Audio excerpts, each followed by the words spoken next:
নমস্কার বন্ধুরা, বড় কিচেন উইথ ভিলেজ ফুডে সবাইকে আবার একবার অনেক অনেক স্বাগত। প্রতিদিনের মতো আজকেও আবার এক রেসিপি নিয়ে আপনাদের সামনে হাজির হলাম। আজকের রেসিপিটা হলো আলু বেগুন দিয়ে শুটকি মাছের তরকারি। তো তোমরা কি দেখে বুঝতে পারছো এগুলো কি মাছের শুটকি? এগুলো হচ্ছে তেলপাতা মাছের শুটকি। আর এই মাছগুলো দিয়ে আজকে আমি আলু বেগুন দিয়ে তরকারি রান্না করবো। এর আগে কিন্তু একটা শুটকি মাছের রেসিপি দিয়েছিলাম, সেটা হচ্ছে নিয়ারা মাছ। কিন্তু এটা আজকে নিয়ারা মাছের শুটকি রান্না করবো না, আজ রান্না করবো তেলপাতা মাছের। এই মাছের শুটকিটা খেতে কিন্তু খুবই ভালো লাগে এবং খুবই টেস্টি হয় শুনেছি। তো রান্না করার জন্য ফার্স্টে শুকোগুলোকে কিন্তু ভালো করে আমি কেটে নিয়েছি। আমাদের গ্রামের ভাষায় একে শুকো বলে থাকি, তো একে অনেকে শুটকি মাছ নামে চেনে। তো যাই হোক, মাছগুলোকে প্রথমে ভালো করে সুন্দর করে কেটে ধুয়ে নিয়েছি। তারপর কড়াইতে জল দিয়ে জলটা গরম হয়ে ফুটে আসলেই শুকোগুলোকে দিয়ে দিলাম, মানে শুটকি মাছগুলোকে দিয়ে দিয়েছি।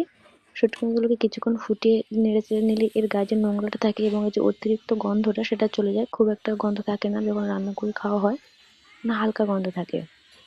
তাই জন্য গরম জলে কিছুক্ষণ ফুটিয়ে নেড়ে চেড়ে ধুয়ে নিলাম। তারপর একটা চুবড়িতে নিয়ে নিয়েছি, আর এদিকে রান্না করার জন্য আলু বেগুনটাও কেটে নিয়েছি। আবার শুটকি মাছটাকে সুন্দর করে ভেজে নেব। ফার্স্টে কড়াইতে তেল দিয়ে লবণ হলুদ মাখিয়ে শুটকি মাছগুলোকে এপাশ ওপাশ লাল লাল করে এখন ভেজে নেব। তো চলো, মাছগুলো কিন্তু এখন ভালোভাবে ভাজা হয়ে গেছে। এবার এগুলোকে একটু পাত্রে নামিয়ে নেব। মাছগুলো নামিয়ে নিয়েছি, এবার কড়াইতে তেল দিয়ে দিয়েছি। তেলটা গরম হয়ে আসলে আগে থেকে যে আলু ও বেগুনগুলোকে কেটে রেখেছিলাম, এবার সেই আলু ও বেগুনটাকে তুলে দিয়েছি।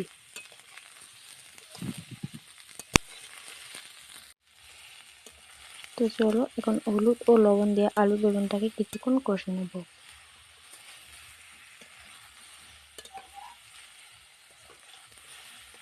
হলুদ ও লবণ দিয়ে আলু বেগুনটা কিছুক্ষণ কষানো হয়ে গেলে এবার দিয়ে দেবো অন্যান্য মশলাগুলো। তো দেখো, আলু বেগুনটা অনেকটাই কষানো হয়ে গেছে, ভাজা ভাজা হয়ে এসে এবার দিয়ে দেবো অন্যান্য মশলা, যেমন লঙ্কা বাটা, আর দিয়ে দেবো আদা বাটা ও পেঁয়াজ বাটা, জিরে ধনে বাটা।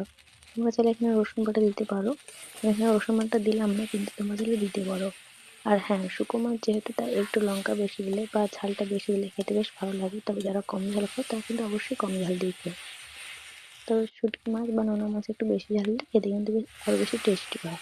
তো যাই হোক, মশলা দিয়ে সুন্দর করে কষানো হয়ে গেল। এবার দিয়ে দেবো পরিমাণ মতো জল। যেহেতু আলু বেগুনটা অলরেডি সিদ্ধ হয়ে এসছে, তাই হালকা জল দিলাম।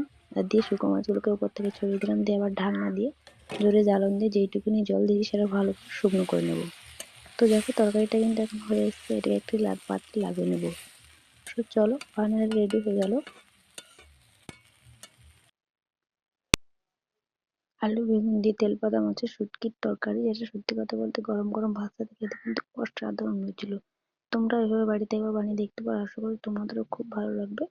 আর আমার ভিডিওটা যদি ভালো লেগে থাকে, চ্যানেলটা সাবস্ক্রাইব করে পাশে থেকো। নতুন আবার রেসিপি নিয়ে দেখা হবে।